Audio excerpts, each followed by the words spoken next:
Alam kong madali mo kong iwasan kasi ikaw tong may gusto ng hiwalayan. Pero bakit ka ganyan? Lapit ka ng lapit na para mo kong pinaglalaruan. I-talk to Papa na. Hello po. Hello, anong pangalan? Good morning po. Kati po. Cathy, lahat ng pag-uusapan natin dito ay maaari naming maipost sa aming social medias and digital platforms. Okay lang sa'yo para mabalikan mo ang ating mga bida-bida? Okay lang po. Okay. Ano ang nangyari? Talk to Papa na. Share ko lang po kasi sa nanay ko. Sa pamilya ko po. Bakit? Anong ginawa? Kasi po noon, kwento ko po Papa A.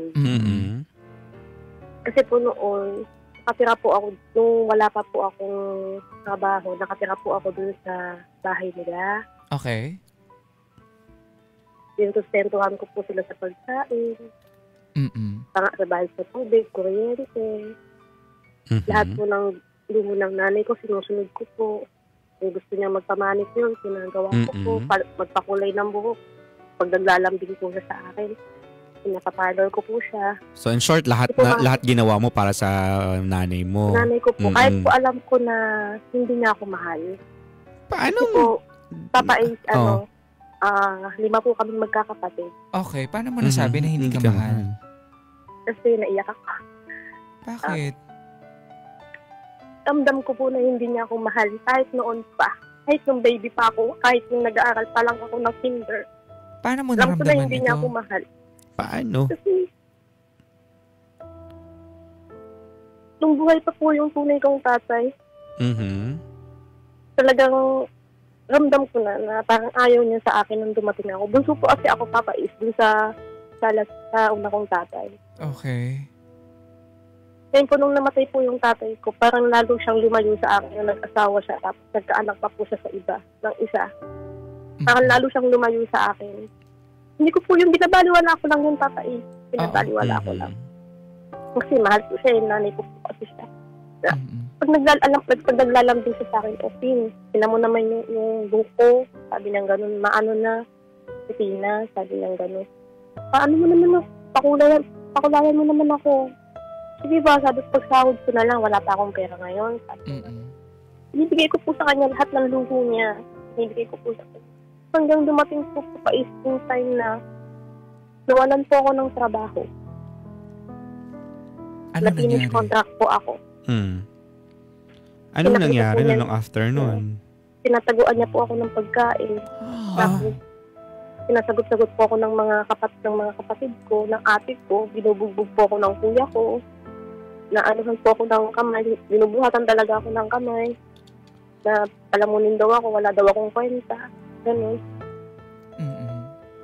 Gaano katagal itong nangyari? Like, simula nung na-endo ka, hanggang simula po nung na-endo ako, 2023. 2023, yun po. Hindi ka na ulit nagkaroon ng trabaho? Nagkaroon po ako, Papa is, after pahinga lang po ako kasi ang tagal ko din po kasi nagtrabaho. Nagpahinga po ako ng 2 buwan. 2 buwan lang? Like, nasabi mo na bata pa lang, parang hindi ka na nakakaramdam ng amor sa iyong ina. Opo. Opo, kasi hindi niya po ako pinagtapos ng pag-aaral kahit na gusto kong mapagtapos. Pero yung mga kapatid mo ba? Pinagtapos po nila sa magandang paaralan sa Cavite State University. Talaga po, ginapang niya po yung kapatid ko na makapagtapos. Nasaan itong mga may trabaho na ito?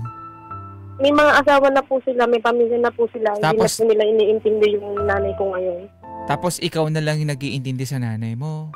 Ako na lang po yung nag-iintindi sa kanya. Ngayon po, Papa, pahinang-mahina na po yung nanay ko. At sobrang hina na po ng nanay ko. Ikaw ba may pamilya na din? Wala pa po. So ikaw ang kasama niya sa bahay? Pinalayas po ko ng mga kapatid ko sa bahay. Pinalayas ka? Bakit? Opo. Hindi wala daw po akong kwenta. Wala daw po akong ambag sa buhay nila. Sila daw po nagpagawa ng bahay namin. Paano wala yun? Sino ang mag-aalaga ngayon sa iyong nanay kung mahina na siya at pinalayas ka eh? Ang balita ko po, Papa, iniwan po nila si nanay sa bahay mag-isa. Naputulan daw po ng kuryente at saka tubig. Ngayon, hindi daw po, ang sabi po sa akin ng mga kapitbahay, na hinahanap daw po ako, umiiyak daw po. Pinasahan po nila ako ng video na nasaan ba yung anak ko. Gusto ko yan makita, sabi niyang ganun. So, pinuntahan mo ba?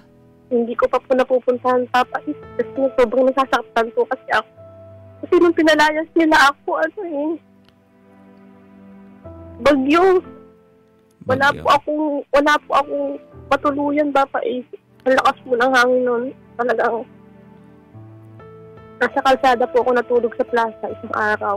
Nung time ba na pinalayas ka is nagkaroon kayo ng sagutan? Nag-away ba kayo? Opo, kasi ayoko pong umalis. Sabi ko, ibahay ko din naman to. Sabi ko gano'n, wala pa akong asawa. Sabi ko gano'n, bakit ko ba ako pinapaalis? Pundar naman to ni tatay. Sabi ko gano'n, bakit pa ako pinapaalis? Anak mo din naman ako, di ba? Ampun mo lang ba ako? So, yung nanay mo ang Sabi nagpaalis ko din, gano'n. isa sa nagpaalis sa'yo? Opo. Wow. Tapos sinatanong ko po sila, tapos lagi po nilang sinasabi sa akin na sa lahat daw po ng anak niya, ako daw po yung pinakapangit. Lagi po nilang pinapamukha sa akin na pangit daw po sa lahat ng anak niya, ako daw po yung pinakapangit. Ang sakit nun. Alam mo yun, like parang ito yung pamilya na meron ako na dapat magtatanggol sa akin, na dapat tanggap ako, ano't ano man. Pero bakit ganito? Yung tingin nyo sa akin, like sinasabihan ka harap-harapan ng ganun? Opo, tapos yung mga kapatid ko po kasi mga magaganda talaga yung mga kapatid ko. As in, magaganda talaga sila. Kamukha sila ng nanay ko na maputi, mustisa. Ano bang naiisip mo kapag mga ganong bagay? Noon pong bata pa ako, hindi ko po yung pinapansin. Napulot daw po ako sa tae ng kalabaw. Ganun.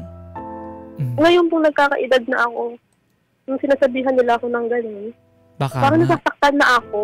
Tsaka parang Kasi- iniisip mo na baka nga kasi ganito yung trato nila sa akin. Bakit ganito? Opo. Saka papais, kinausap ko po si nanay na ako, hindi mo ba ako anak? Sabi ko sa Anong kanya. sabi? Ano Kasi sabi niya? sabi niya, anak kita, pangit ka lang talaga. Ginano niya ako, pangit ka lang talaga. Anak kita, hindi ko nga alam kung saan ka pinaglihi. Sabi niya gano'n. Lahat naman ng mga anak ko, mga ganda.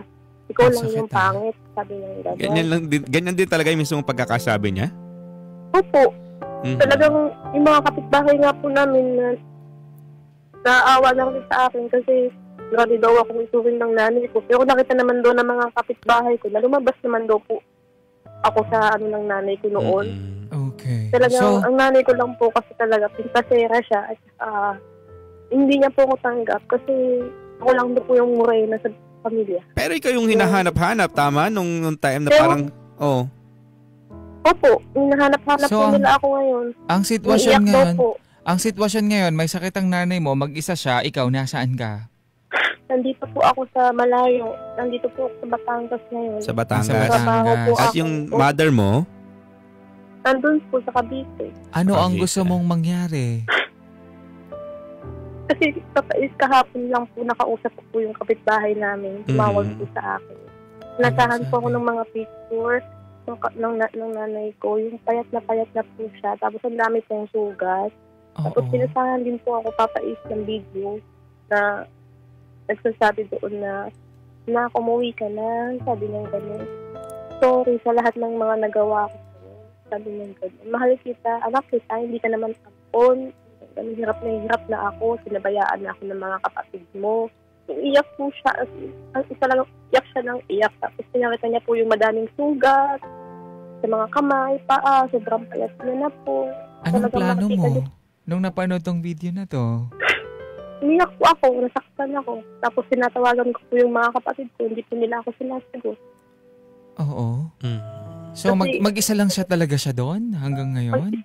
Isa lang daw po, sabi ng mga kapitbahay namin. paano siya mabubuhay doon? Paano magluluto, magkumakain? Tinitigan So, daw nahihirapan po ng siya. mga kapitbahay ng pagkain. So, may plano ka ba na puntahan siya? O nag-iisip ka kung pupuntahan mo siya dahil nasaktan ka sa mga nangyari noon? Nag-iisip po ako papaisip. Kasi nag-ano po ako ng payo. Naghanap po ako na magpapayo sa akin. Kung ano ang dapat? Ramdam ko na ako papais kasi magulang ko siya eh. Kahit anong mangyari, talagang magulang ko siya. Kahit ano siyang kasama, mahal ko pa rin siya. Magulang ko siya kasi patay sobrang nasaktan ako sa ginawa nila sa akin. Nung pinalayas ka nila. Opo, sinamukha nila sa akin nung pangit ako. Hindi Naiba naman ako ka? pangit papais. Oo. Iba daw po yung mukha ko. Hindi naman po ako pangit. Madami naman nagsasabi sa akin na hindi ka pangit. Morena ka, hindi ka pangit. Oh, sige. Lagi yung sinasabi na payatot daw po ako. Pangit, payato, pulit ko tayo ng kalabaw. Ang sakit nito sa part mo kasi yung mga tao na dapat ipagtatanggol ka nila sa mga mang-aapi sa'yo, pero bakit parang sila pa yung nang-aapi sa'yo? Sa loob mo pa ng tahanan, nararamdaman yung ganitong klase ng pang-aalipusta sa mga sarili mong mga kadugo. Ang sakit nito. Tapos yung mga kapatid ko po, sinat ko po sila kahapon. Sabi ko, nung malakas pa si nanay, kayo yung pinag-aral, nagkaroon din ng magandang trabaho. Sana naman tulungan niyo siya. Sabi kong gano'n. Pinasa ko po yung mga picture. Anong sabi? Hindi po sila nag-reply. Sin lang po sila ng sin. Hindi po sila nag-reply sa akin. Sabi niya, umayos ka nga, pangit. Kami po nung pangalawa namin. Anong klaseng, alam mo yun, anong klaseng ugali yun? Hindi ko maintindihan. Like, para sabihan na, ano ka ba, tumigil ka pangit? Ba't ganun ang tawag sa'yo? Diba? Parang nakakabastos. Parang siguro ang naisip ko ay yun na lang yung naging tawag sa kanya. Kumbaga parang nakasanayan na kasi nila diba? No. Pero growing old kasi, marirealize mo na lalo pat alam mo na pangalipusta yung tendency nun. Diba? Dapat mabaguhin mo yun. Narinig po kasi nila sa nanay ko yun Kasi hanggang nasanay po sila ng nasanay. Sino po yung tawag nila sa akin hanggang ngayon? Nasanay sila ng nasanay na yun pangit, negra, gano'n. Pero hindi maganda. Hindi naman ako negra. Sabi ko gano'n, kung makikita niyo ako ngayon, hindi ako negra. So, sabi ko, basta uwian niyo doon si nanay. Kapag sinasabihan ka ng gano'n ng mga kapatid mo, kapag gano'n yung tawag sa'yo, anong nararamdaman mo? Dati po, nasasaktan ako. Pero ngayon po, parang na po sa akin Kasi meron din naman talaga tawagan pangit. Hoy, pangit. Ganun. Pero may lambing yun Kasi alam mo naman talaga sa sarili mo na hindi ka naman talaga pangit. Pero kung iba kasi yung pinaramdam noon pa lang, na kaya ka tinatawag na pangit kasi meron silang pinupoint talaga kasi nga hindi ka talaga maganda. Diba? Iba yun. Kumbaga parang lait yun. Kaya hindi maganda na ganun ka i-address. Nakanta pa po sila dati ng nung namatay po yung tatay ko. Kung pinakantahan po nila ako na ang pangit mo. Pangit so, I don't like na ganun mo i-address yung isang tao. Ganun po. Diba? Para i-address mo na ganun. Ang perfect mo naman. Okay. Dapat tumanim na po yung sa puso ko, sa isip ko. Yung mga ganun tawag nila. Kaya nagtrabaho po ako. Bumili talaga ako ng mga pinapahid sa mukha, yung mga lotion. Kaya, sabi ko, sa mga kaibigan ko, pangit ba ako? Bakit ganun akong sabihan ng mga magulang ko, ng nanay ko, lalo na yung nanay ko. Ako yung pinakapangit sa magkakapatid. Pangit pa talaga ako. Hindi naman daw po ako pangit, papain. Oo. Sige. Tsaka hindi naman ako iniwala talaga na may mga pangit. Mga pangit. No, hindi ako naniniwala na mayroong mga ganyan. Ayun po, Papa Ace, na so nag-iisip ka? Nag-chat po sa akin yung kapitbahay namin ulit. Tinatanong daw po, kailan daw po ako pupunta. So yun ang ikaw ba? So yun ang iniisip mo ngayon kung pupunta ka ba? Opo, kung pupunta daw po ako kasi parang ako na lang daw po yung hinahanap. Parang ako na lang daw po yung hinihintay kasi wala daw po mukhang bibig kundi pangalan ko. Umiiyak daw po na nagsisisi. Parang sa akin po kasi yung sakit kasi ang tagal na panahon na inalipusta nila yung buong pagkatao ko. Yung buong ko po, inalipusta po nila ako Tapos ganun po. Paano po pag kami nagkita-kita ng mga kapatid ko? Ano yung gagawin? Baka po saktan nila ako. Nasaktan ulit ako ng kuya. Kasi sinasaktan po kasi ako ng kuya. Ayoko na pong mangyari yun kasi talaga na Okay. O sige, basahin natin ang komento ng ating mga bida-bida ha. Babalikan ka namin ha. Opo. Okay. Nako mga kapuso, ano po masasabi niyo sa kwento? Comment po kayo ha. Ito, katulad na lamang ni Celia. Ang sabi niya, balikan mo siya kasi nanay mo pa din siya. Kalimutan mo na mga sinabi niya sa'yo dati. yun din na yun mahalaga. Ipakita mo kahit anong panglalait nila sa'yo, ikaw pa rin ang dumamay sa nanay mo. Oh, yes.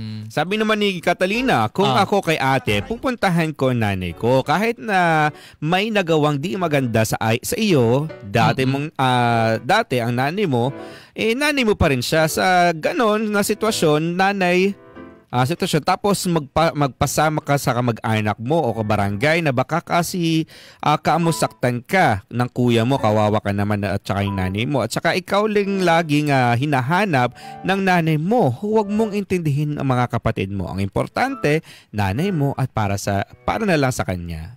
Oh.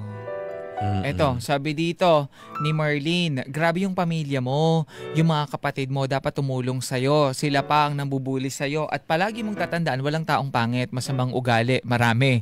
Puntahan mo yung nanay mo kahit ganon na naging tratos niya sa'yo, nanay mo pa rin siya. Kapag sinaktan ka ng kapatid mo, pabarangay mo. Pabarangay, pwede, oo. Sabi naman ni Chuna, puntahan mo mama mo, baka need nyo lang ng mag-eye to eye, kumbaga pa magkakita-kita para magkapatawaran. Mabait kang anak, nafe-feel ko yan. Kaya alam ko na mapapatawad mo ang mama mo. Sabi mo kanina, takot ka pumunta kasi baka bugbugin ka ulit ng kuya mo. Kausapin mo muna kapitbahay nyo na tulungan kang pumunta doon. Kumbaga tanong mo na kung pwede ka ba tumakbo sa kanila pag dumating yung kuya mo ganon. Para at least may peace of mind ka kapag pumunta ka doon. At may matatakbuhan ka kapag may feeling ka na delikado ka. Oh. Eto, mga nagko-comment sa picture niya, nasa page ko mga kapuso at Papa Ace LS, pinagkakaguluhan na siya dito. Ito sabi ni Dayan, pretty ka naman sisi kung ako kay ate pupuntahan ko ang nanay niya. Kasi galing na sa'yo na gusto ka nang makita ng nanay mo. Kumbaga, pag nagkita ka, baka lumakas siya. Malay mo maging okay na din kayo ng mga kapatid mo. Iba naman itong sinasabi ni Luis. Sa akin, cut off na mga yan. Wala akong paki sa kanila. Nung ininsulto nila, ay nawala. Ang bilis ng comments anyway. Eto po, ang sabi pa dito, mas pinagpapala ang anak na mas nagmamahal sa magulang. Yun na lang tandaan mo, Beb. So Sheila, patawarin mo na lang sila B kasi ikaw din mismo ang makakaramdam ng bigat niyan. Puntahan mo na lang si mama kahit hindi naging maganda ang trato sa'yo. Magsumikap ka na lang lalo. Eto, sabi naman ni Elvira, bisitahin mo nan mo kasi ang anak na makahalinga sa magulang ay pinagpapala ng Panginoon. Nako po, ang dami mga nagko-comment. Eto, ang sabi pa dito ni Elma, hayaan mo na sila. Alagaan mo ang nanay mo. Nanay mo yan. Minsan, yung nagsasabi ng pangit, sila pa yung pangit. Sabi ni Anthony. Madalas. Galit si Anthony. Baka yung mga kapatid niyang pangit ang ugali. Sabi ni Elise, remember, you're pretty the way you are. You're pretty the way you are. Tsaka kung naniniwala sa sarili mo na, hindi ako pangit, maganda ako. Ganun. Ako, maganda ako. Nasa sa iyo naman yun papaniniwala mo. Hindi mo kailangan intindihin kung ano yung sinasabi ng iba. Yes. Anyways, mga kapuso, mga kabarangay, maraming salamat po sa mga nagsipag-comment. Nakakasad man, 'di ba? Naging ganito yung trato sa ating bida, pero mararamdaman mo the way siya magsalita, makipag-usap sa amin na mabuti siyang tao at mapagmahal siya sa kanyang magulang. Ito ay nag-iisip lang pero for sure pupuntahan pa rin niya yung kanyang nanay. Kasi mapagmahal siya sa ina. Sana maayos ito.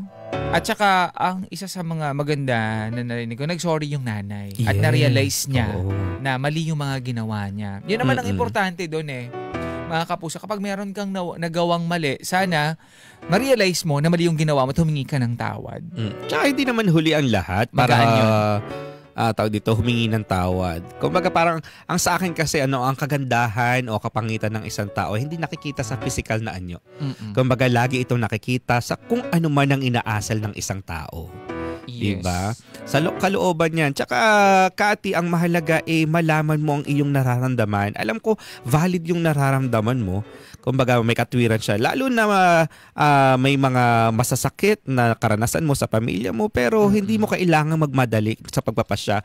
Pero kung nasa sa iyo pa rin naman, ikaw pa rin ang magdidesisyon sa huli kung pupuntahan mo ba o hindi. Pero for me, mas okay na mapuntahan mo yung iyong nanay. Kasi iba pa rin yung pagkakaroon ng, yung magkakaroon ka ng peace of mind na, napatawad ko yung nanay ko, nagkita na ulit kami at humingi rin siya sa akin ng tawad. For me, hindi mo na to kailangang patagalan pa. Kasi may sakit yung nanay mo, baka mahuli ang lahat at pagsisihan mo pa. Tama. Diba? Puntahan mo na siya ASAP. Okay, kasi may sakit siya at kailangan ka niya. Humingi siya ng tawad sa'yo, nag-sorry siya. Kung mayroon pa rin, hindi pa rin mawawala yung galit mo, ipagpaliban mo na muna. Okay, kasi kailangan ka niya ngayon. Yes, ang importante magkita kayo at magpakatawaran. Yes. Okay. Anyways, balik natin ang ating bida. Hello? Kati? Napakinggan mo ang komento ng ating mga bida-bida. Opo. Sana ay... Ito nga po, kachat ko po si Kapitan. Yung Kapitan po sa amin. Nanghingi po ako sa kanya ng tulong. Pupunta po ako doon mamaya o bukas. Anuhin po nila ako, tulungan nila ako, o i-guide nila ako kasi baka po kasi mamaya bigla na lang po akong suntukin ng kuya ko tsaka ng mga kapatid ko. Okay. Pupunta daw po ako ngayon doon kasi nanay ko daw po hirap na daw po. Hindi na daw po makalakad. Oo, baka kasi mamaya pagsisihan mo pa kapag hindi ka pumunta. Sisihin mo pa yung sarili mo. At humingi siya ng tawad sa'yo. At na-realize niya na mali yung mga ginawa niya sa'yo. Actually, papais yung ano ko niya kasi nakabili na ako niya ng mga ano sa mukha. Kaya po medyo nagpusyo-pusyo lang po ng kaunti. Kaya... Tsaka maganda ka. Ang daming nagsasabi, mga nagko-comment doon sa picture mo, doon sa page ko. Maganda ka. Okay? Maganda kang babae. Salamat. Kayo lang po yung nagsabi sa akin. Uy, hindi. Maganda kang babae. Seryoso. Kasi gusto ko pong nanay ko po kasi yung gusto kong magsabi sa akin ng ganyan. Kasi sa kanya po ako nanggaling. Ano ka ba? Ikaw ba? Tingin mo ba sa nanay mo maganda ba siya? Nung kadalagahan mo talaga niya, maganda po talaga siya. Yung nanay ko. Anak ka niyan, ibig sabihin maganda ka rin. Di ba? Hindi man ganun kaparehas ng ganda niya. Pero syempre, may kanya-kanya tayong ganda. Tsaka alam ko na mabuti kang tao. Yung pagiging mabuting tao mo, ay yun din ang nagbibigay sa'yo ng kagandahan. Tsaka ikinalamang mo yan. Okay? Salamat po. Alright. Maraming salamat din. Nakikinig ngayon itong pamilya mo, itong nanay mo, itong mga kapatid mo. Ano yung gusto mong sabihin sa kanila? Sa nanay ko po, mapupunta ako dyan. Mamaya o bukas, magpapaalam muna ako sa trabaho. Puntahan po kita. Babaliwala ko po lahat ng sama ng loob ko sa inyo. Katabi ko po muna yun. Saka po sa inyo. Matagal na rin naman kitang pinatawad kaya lang talaga nasaktan po talaga ako Gusto mo ako tapos ginaganyan mo ako. Mga kapatid ko naman, sa kabila ng pagpapaaral sa inyong nanay, nagkaroon kayo ng magandang buhay, hindi nyo man lang maintindi. Dahil man lang, binibigyan nyo ng pagkain at pera yung nanay, sinisilip nyo man lang sa bahay. Sana hindi gawin sa inyo ng mga anak nyo yung ginawa nyo kay nanay. Yun lang. Mabilis po yung karma. Barangay LS 97.1 Forever. Number 1.